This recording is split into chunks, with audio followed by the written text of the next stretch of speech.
13h30 à Kinshasa, bienvenue si vous nous rejoignez sur la RTNC à la une de ces dimanches, une vingtaine de morts, 261 déclarés disparus de dégâts matériels. Le vice-gouverneur de l'Équateur dresse le bilan du naufrage d'une embarcation de fortune appelée Ibora MB Mapamboli.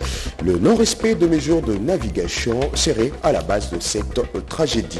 Tout, oui, tout, nous vous dirons tout sur la semaine du président qui vient de s'achever, de la visite de travail du président de la transition du Gabon à Kinshasa, en passant par la remise du titre honoris causa au garant de la nation pour ses nombreuses réalisations au bénéfice du peuple congolais. Sachez que le président de la République a annoncé un allègement progressif et graduel de l'état de siège dans le province de l'Ituri et Nord Kivu.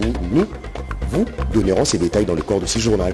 Nous ferons également un focus sur les femmes maraîchères. Dans la partie magazine de cette édition, ces femmes dynamiques qui quittent tôt leur maison à la recherche du bonheur. Un bonheur parfois difficile puisqu'il faut labourer le champ, mais dont le fruit permettent de nourrir de familles. Ça sera le dossier de ces dimanches. Madame, messieurs, voilà tout pour le titre.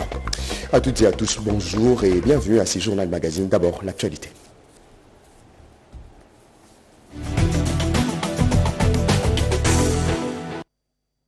La Chambre basse du Parlement congolais a prorogé l'état de siège dans la province de l'Ituri et Nord Kivu. 287 députés ont voté, 8 contre 2 députés sur le 289 qui ont pris part à cette séance plénière. Sylvie Moembo. Basse du Parlement, conduite par le président Christophe Mbosoko Diapwanga, a examiné à fond et adopté, moyennant les amendements, y compris les exposés des motifs, les projets de loi portant prorogation de l'état de siège dans une partie de la République à cause de la résurgence de l'insécurité dans les provinces de l'Ituri et du Nord Kivu. Sans débat, le projet de loi portant prorogation de l'état de siège dans le Nord Kivu et l'Ituri a été voté en séance subséquente par la représentation nationale. Sur 289 députés qui ont pris part au vote, 287 ont voté oui, 2 députés ont voté non, aucun député a voté abstention. En conséquence, l'Assemblée nationale adopte en séance subséquente les projets de loi portant autorisation de la prorogation de l'état de siège sur une partie du territoire de la République démocratique du Congo. Il sera transmis au Sénat pour examen en seconde lecture. Pour rappel, l'état de siège avait été déclaré le 3 mai 2021 par le président de la République. Dans l'actualité également, une vingtaine de morts, 261 personnes déclarées disparues et de dégâts matériels. Le vice-gouverneur de l'Équateur dresse le bilan du naufrage d'une embarcation de fortune appelée Ibora MB Mapamboli. On l'écoute.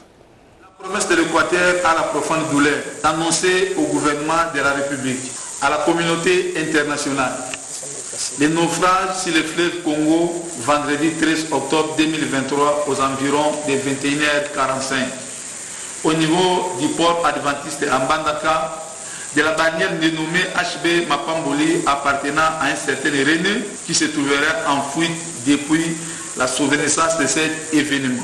En effet, suivant les témoignages recueillis sur les lieux d'accident, cette bannière était en partenance vers les chefs-lieux du territoire de Bolumba. En clandestinité, sans la présence et l'avis des services compétents, cette unité flottante, très surchargée des passagers et de leurs biens, a décidé de quitter les ports contre toute attente.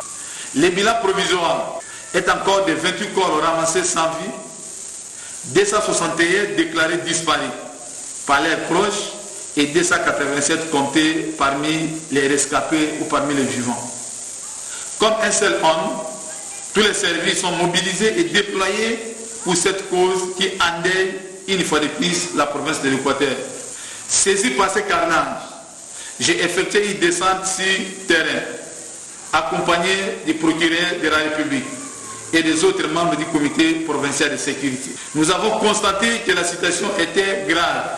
Des responsabilités seront sévèrement établies sans aucune complaisance à l'endroit des coupables à l'issue du Conseil de sécurité que je vais présider en urgence. Choqué par l'événement, la province de l'Équateur présente ses condoléances les plus attristées aux familles éprouvées. Elle sollicite l'intervention personnelle du président de la République, chef de l'État, son Excellence Félix Antoine Tshisekedi Tshilombo, à venir en aide à la province de l'Équateur éprouvée. Restons toujours dans le même chapitre, le non-respect de mesures de navigation, particulièrement la surcharge de la baleinière, serait à la base de cette tragédie qui a coûté la vie à une vingtaine de personnes. Assez triste nouvelle, il faut noter que 500 sacs de ciment destinés au programme de développement à la base de 145 territoires ont coulé avec l'embarcation. Edith Chala. L'atmosphère est lugubre en Mbandaka, une embarcation de fortune communément appelée Ibora Mb Mapamboli, d'un certain René, a fait naufrage. Bilan encore provisoire, 29 corps sans vie repêchés jusque-là, disparus et près de 500 sacs de ciment destinés au PDL 145 territoires. Le décompte macabre ne semble pas encore terminé. Un conseil de sécurité provincial s'est tenu pour évaluer la situation. Parti du port de Bankita en Mbandaka vers Bolomba, l'embarcation a chaviré non loin du port de départ. Si les causes ne sont pas encore connues, la surcharge et la négligence des services de transport ne sont visiblement pas étrangères à la catastrophe. Il y a peu, un naufrage sur le lac Kivu avait suscité beaucoup d'émotions et d'indignation, et pourtant, la succession de naufrages sur le fleuve Congo avait conduit le ministère du Transport, voie de communication et désenclavement, à prendre certaines mesures. Visiblement, il en faut des plus efficaces, sinon, les embarcations de fortune et leur cortège des malheurs ont encore de beaux jours devant nous. Sachez aussi que le président de la République a instruit le gouvernement de s'investir pour pallier à une série de naufrages en embarcation. Le garant de la nation l'a dit vendredi 13 octobre au cours de la réunion du Conseil de ministres tenu à Kinshasa. Allez, changeons carrément de chapitre. L'humanité célèbre ce dimanche 15 octobre la journée internationale de la femme rurale en guise de la reconnaissance de multiples contributions de la femme rurale au développement de communautés. C'est une occasion, selon la ministre du Genre, Famille et Enfants, d'évaluer le progrès réalisé dans le domaine de la promotion de l'égalité de sexe. Oui, l'égalité de sexe et de l'autonomisation de la femme en général. On l'écoute. Octobre de chaque année, le monde entier célèbre la journée internationale de la femme rurale en guise de reconnaissance de la bravoure de la femme rurale ainsi que de ses multiples contributions au développement des communautés auxquelles elle appartient. Cette journée offre l'occasion à tous les États membres des Nations Unies l'opportunité de réfléchir et d'évaluer les progrès réalisés dans les domaines de la promotion de l'égalité des sexes et de l'autonomisation des femmes en général et de la femme rurale en particulier. Pour cette année, les thèmes retenus au niveau international est infrastructures durables, accès aux services publics, protection sociale au service de l'égalité des sexes et de l'autonomisation des femmes et des filles rurales. Pour sa part, la République démocratique du Congo a retenu comme thème national améliorant les infrastructures durables en vue d'autonomiser les femmes et les filles rurales pour éliminer la faim et assurer la sécurité alimentaire en République démocratique du Congo. L'atteinte des objectifs si haut cités fait l'objet de la préoccupation du président de la République, chef de l'État, son Excellence Félix Antoine Tshisekedi Tshilombo, à qui je rends mes hommages les plus déférents. J'encourage la femme et la fille rurale à s'approprier le programme national stratégique de développement et à intégrer dans toutes leurs activités la chaîne de valeur pour une résilience effective et la création de richesses. Dans un autre registre, le station provinciale de la RTNC modernise. Le président du conseil d'administration de la télévision nationale a remis un lot important de matériel à la station de Kikwit dans la province du Kwilu. Floribert Leboto a invité l'usagant et cadre de cette station provinciale à en faire bon usage. Manuela Commissaire. Chose promise, chose due, les stations de la radio-télévision nationale congolaise à travers le pays se mettent au diapason de la modernité en se dotant des matériels des derniers cris. Tel est le vœu exprimé par le chef de l'État Félix-Antoine Tshisekedi Tshilombo lors des États généraux des médias. Le président du conseil d'administration de la RTNC, Floribert Leboto, s'est rendu personnellement dans la ville de Kikwit en province du Kwilu pour remettre officiellement les matériels à la station de la ville précitée. Un lot important des matériels a constitué un vade-mecum pour son séjour à Mayumbu. Il s'agit entre autres d'un émetteur, d'une antenne et d'un câble guide-onde.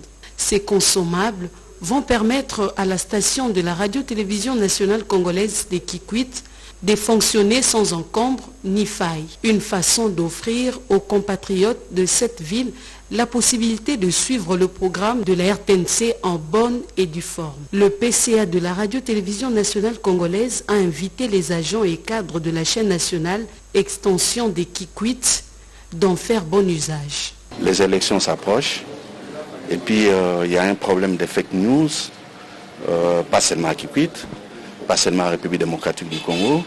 Et pour lutter contre les fake news et pour donner la bonne information, il faut que les journalistes travaillent.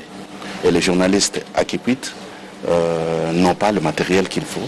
C'est comme ça que, après les États généraux, présidés par les chefs de l'État, il a été décidé qu'on puisse déployer le matériel dans toutes les stations que nous avons en République démocratique du Congo. Le ministre de la Communication et des Médias, Mouyaya, a décidé qu'on amène ce matériel ici. Cette cérémonie de remise de matériel a eu lieu en présence du maire de la ville de Kikwit, Ngiama Kachaka Abe, et du directeur provincial de la radio-télévision nationale congolaise, M. Bolombe.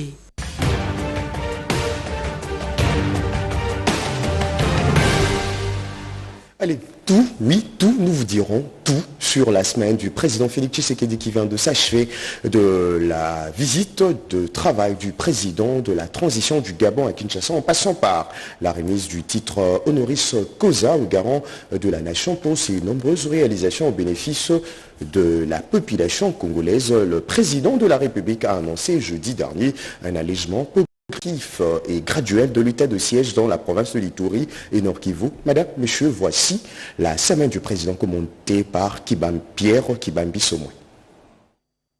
Le général Brice Oligui Nguema a séjourné à Kinshasa le mercredi 11 octobre. Le chef de l'État, Félix-Antoine Tshisekedi Tshilombo, a reçu le président de la transition du Gabon au Mont-Galiema pour un entretien en tête-à-tête de plus de 2 heures.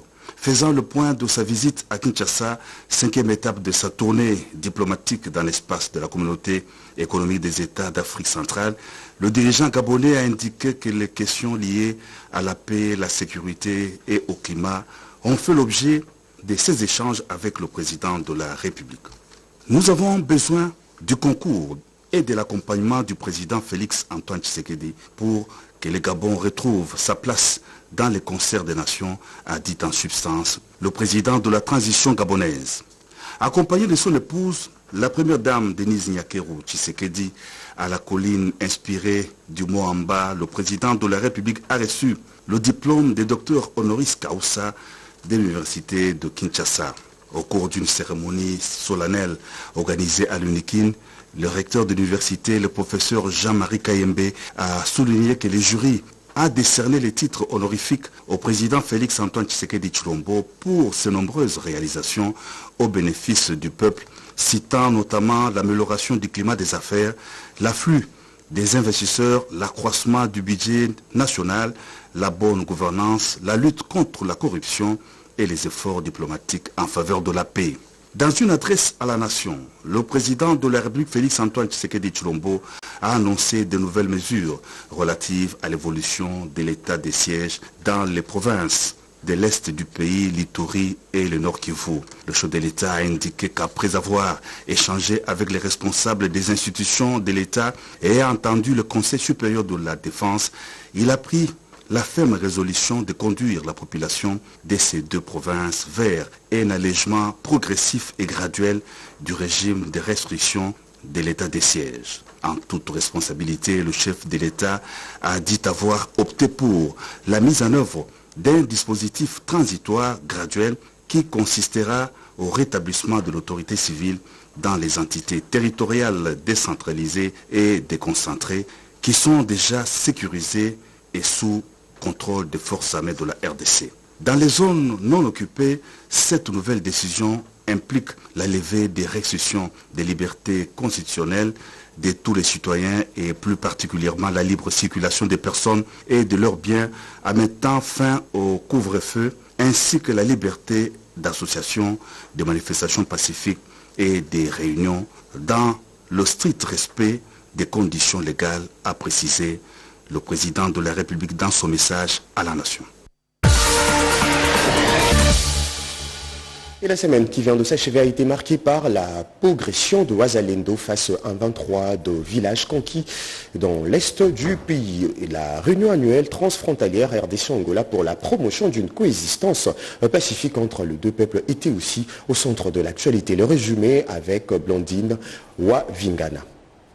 La semaine qui s'achève a été riche en événements. Sécurité, plusieurs villages ont été conquis dans l'est du pays grâce à la progression fulgurante des patriotes Ouazalendo face au M23. C'est le cas avec la route Kichanga-Goma conquise après des rudes combats contre les rebelles du M23. La 14e édition du concours international du génie en herbe OADA a également été lancée par la ministre d'État, ministre de la Justice et garde de Sceaux, Rose Mutombo. Occasion pour les jeunes de pays membres du droit OADA de s'affronter sur la maîtrise de ce droit communautaire. C'est à travers des procès fictifs. La réunion annuelle du comité de pilotage transfrontalier RDC-Angola s'est tenue à Kinshasa. Au menu, promouvoir la coexistence pacifique et améliorer la sécurité humaine le long de la frontière entre la RDC et l'Angola, tout en contribuant à une gestion efficace des frontières. Unis pour la confiance, collaborer pour un avenir sûr et connecté, c'est le thème de la journée mondiale de la Poste, célébrée le 9 octobre dernier, occasion pour l'Union postale universelle de réfléchir sur un modèle de développement d'un territoire postal numérique à l'échelle planétaire. Des prix ont été décernés aux écoliers du concours annuel épistolaire par le ministre de Pétentique. Une autre commémoration, c'est celle de la Journée internationale de la jeune fille, célébrée le 11 octobre dernier avec comme thème pour chaque fille, droit, résilience, autonomisation. À Kinshasa, la ministre du Genre, Famille et Enfants a pris part à la cérémonie de remise des prix aux gagnants du concours photographique organisé par l'UNICEF. Mireille Massangou a interpellé la communauté congolaise sur l'apport de la jeune fille dans le développement de la RDC. À l'enseignement primaire, secondaire et technique, le lycée technique de la Gombe a bénéficié d'un don de matériel didactique en faveur de la jeune fille pratiquant la coupe et couture et l'esthétique. C'est un geste de la coopération sino-congolaise à travers sa structure SICOMIN. Clôture, formation des formateurs électoraux sur le mécanisme et les stratégies à garantir les élections plus crédibles, fiables et transparentes de décembre 2023. La cérémonie a été présidée par le rapporteur adjoint de la Commission électorale nationale indépendante CENI. La chirurgie cardiaque pédiatrique a été réalisée dans la province du Haut-Katanga. Selon l'OMS, 39 000 enfants naissent chaque année avec cette malformation dans le monde. Pour y remédier, plusieurs enfants congolais ont été opérés gratuitement par des médecins américains grâce à la campagne organisée par le directeur général de la Fondation Diamant. Et pour terminer, bientôt un nouveau café produit en RDC va être commercialisé. Il s'agit du café Pacifique, le pur Arabica de l'Ituri. Il a été présenté à Kinshasa dans une plateforme d'échange pour la transformation du secteur agricole, DRC Agribusiness Forum, par un opérateur économique.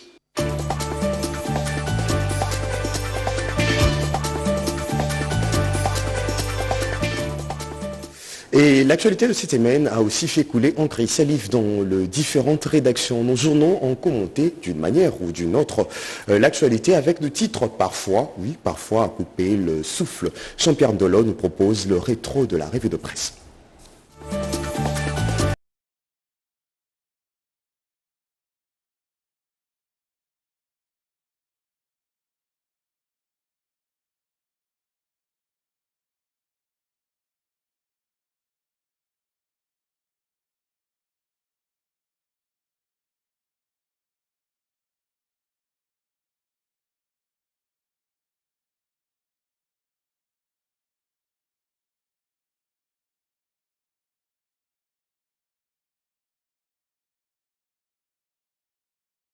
les forces régionales de l'État d'ignorer Kinshasa et de s'installer pour longtemps en République démocratique du Congo jusqu'au rétablissement total de la paix à l'est de la RDC.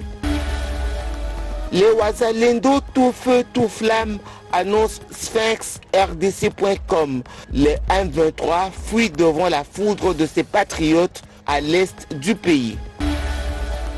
Conséquence de l'offensive de Wazalendo, le M23 perd Kichanga et plusieurs localités dans le nord Kivu. Les patriotes Wazalendo ont donc décidé de se prendre en charge, constate l'avenir. Une autre conquête de Wazalendo, Bouiza, dernière position stratégique du M23 à Massissi selon le potentiel. Les rebelles du M23 ont également été délogés de 3 collines de Bouiza. Grave accusation de Human Rights Watch, rapporte la Livre Afrique. Selon cette organisation, le Rwanda tue, enlève, passe à tabac les opposants de Paul Kagame à l'étranger.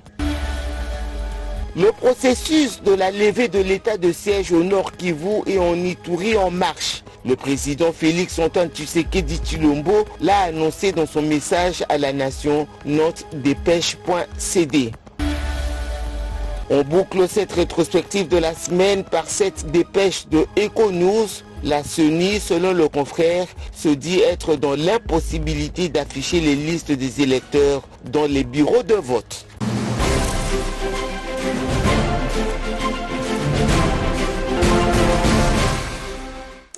Ouvrons à présent notre page magazine par un focus sur les femmes maraîchères, ces femmes dynamiques qui quittent tôt leur maison à la recherche du bonheur. Je le disais même en l'entame de ce journal, un bonheur parfois difficile puisqu'il faut labourer le champ, mais dont le fruit permettent de nourrir de familles. Une histoire de Lucie Lavie, Chisenda et Bobette Yenga dans un film de Patrick Kachala.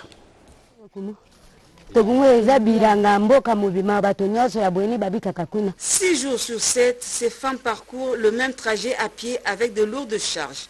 Au-delà de nombreuses maternités, leur corvée quotidienne se résume en plusieurs tâches à la fois. Objectif, contribuer au bien-être de leur ménage. Il y a des mamans maraîchères, donc très dynamiques, et puis qui essaient un peu de se réveiller très tôt matin, et se dirigent vers les champs à des distances de 4 à 10 km, et puis chaque jour. Et c'est ces mamans-là qui prennent souvent leur famille en charge. En milieu rural, l'agriculture reste la principale activité et la femme dans le Congo profond demeure la principale main-d'œuvre de la production à la commercialisation. Nous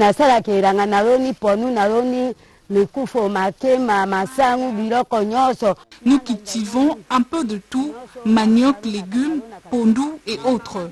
Nous ne faisons que ça chaque jour, mais il y a des mamans à Bouende qui font de petits commerces. Des békili dans le Chouapa à Kaimba dans le Kwango, sans ignorer les autres provinces, les contraintes sont les mêmes. Il faut compter 2 à 3 heures pour atteindre le champ. On rencontre beaucoup de difficultés. Nous travaillons de 8 heures à 15 heures. Des retours à la maison, nous sommes gagnés par la fatigue. Autre contrainte, l'accès très limité aux ressources et services sociaux, y compris des intrants, matériel aratoire, mais surtout des semences de qualité. Conséquence, faible production.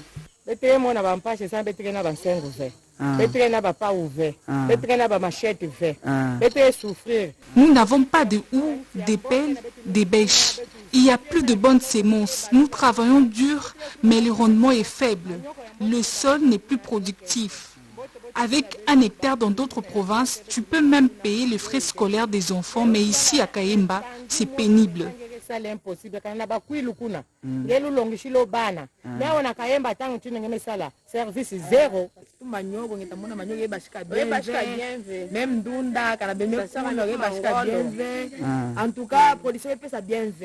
Que l'État nous appuie avec des semences et autres matériels.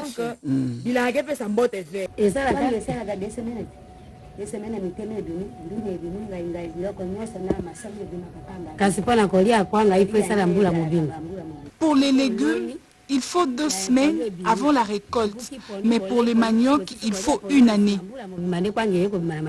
Pour relever le défi de l'épanouissement de la femme rurale, il faut améliorer sa condition de vie. Cette amélioration passera sans nul doute par la transformation positive des structures socio-économico-politiques et culturelles. Les routes et l'accès aux besoins sociaux de base vont changer la vie des zones rurales en général et des femmes en particulier. Pour la RDC, le PDL 145 territoires est un élément déclencheur des changements. En tout cas, l'État a sa procédure. Nous manquons de tout et notre santé, on paye le frais. Mais nous n'avons pas de choix car la survie de nos foyers en dépend. Il faut des routes de dessert agricoles. Nous n'avons pas de matériel. La femme rurale reste une véritable héroïne dans l'ombre. Elle n'a jamais abandonné malgré toutes les supplices qu'elle fait subir à son corps. Néanmoins, mise dans des conditions idéales, elle pourra relever le défi du développement de sa contrée d'abord et de sa province, mais de son pays. Il ne plus à douter que le développement de l'Afrique passe aussi par la prise en compte de ces femmes comme partenaires indispensables. Sinon, le manque de maîtrise de problèmes réels auxquels sont confrontées les agricultrices est l'une des explications de leur faible performance. La transformation demeure un moyen efficace de rentabiliser les produits agricoles. Natacha Mombanda. L'agriculture se positionne comme étant un secteur favori pour les femmes rurales. En République démocratique du Congo, leur environnement naturel s'y prête pour la production. Certes, mais seulement la conservation pose problème dans les zones rurales où la chaîne de valeur n'est pas souvent prise en compte.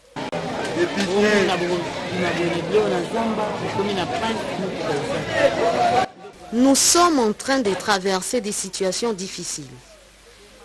Nous chargeons les véhicules des marchandises parce que les produits sont périssables. Pendant les accidents de circulation, nous connaissons des pertes énormes. Si les routes et les véhicules étaient en bon état, nous n'allions pas connaître cette situation déplorable avec nos produits agricoles. La transformation demeure un des moyens efficaces de rentabiliser les produits agricoles. Précision de Mme Chouchouna Salé, chargée des programmes de la CFLED d'Artondé, coalition des femmes leaders pour l'environnement et le développement durable. Pourquoi transformation et conservation et commercialisation?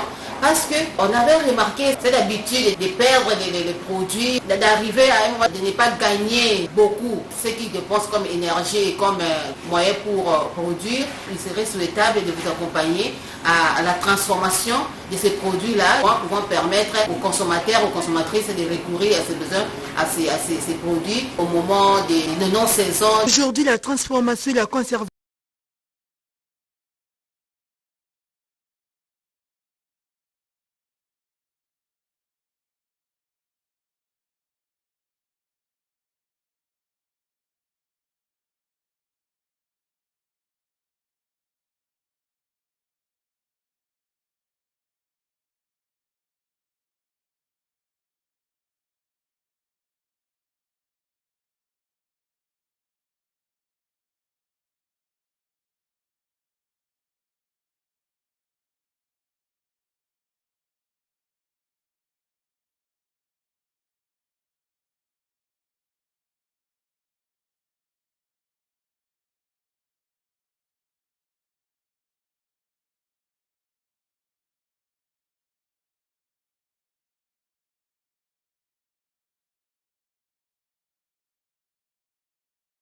maraîchère pour le développement.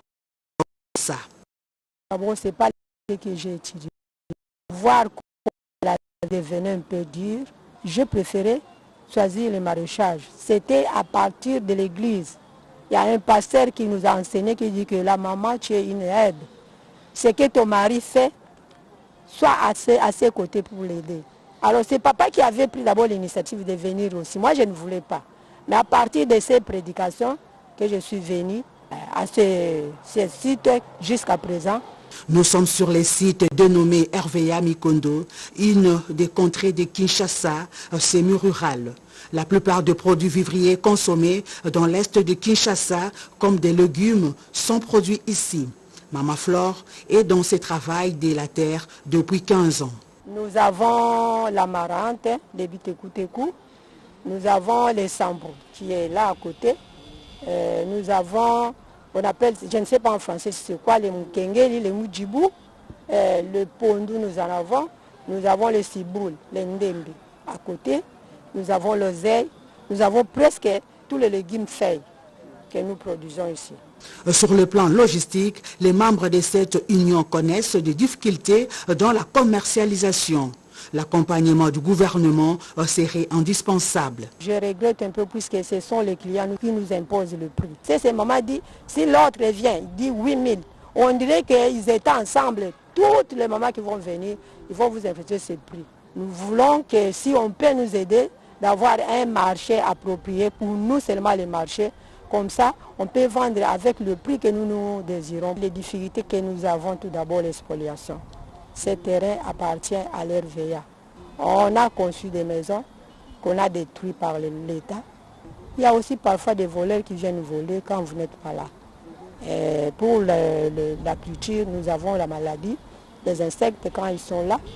Cette activité utilisait souvent la main-d'œuvre locale, ceci dans une ambiance conviviale.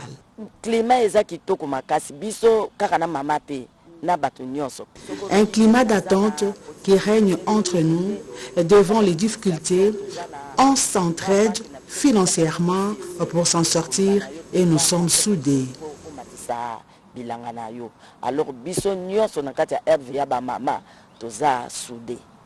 Aujourd'hui, les initiatives paysannes se multiplient, s'organisent, se structurent, se consolident et deviennent des acteurs clés du développement du pays. Elles sont à la base de l'autonomisation de la femme rurale qui est la mère nourricière de grandes villes comme Kinshasa. Madame, Messieurs, voilà tout pour cette édition coordonnée par Bobette Eyenga, réalisée par Pascal Chichot et Louison Moulongo et assistée de Joe Matumwene, Rebecca Monkouman et Alain Soudia. Toutes et à tous, prenez très bien soin de vous. La vie est un précieux cadeau.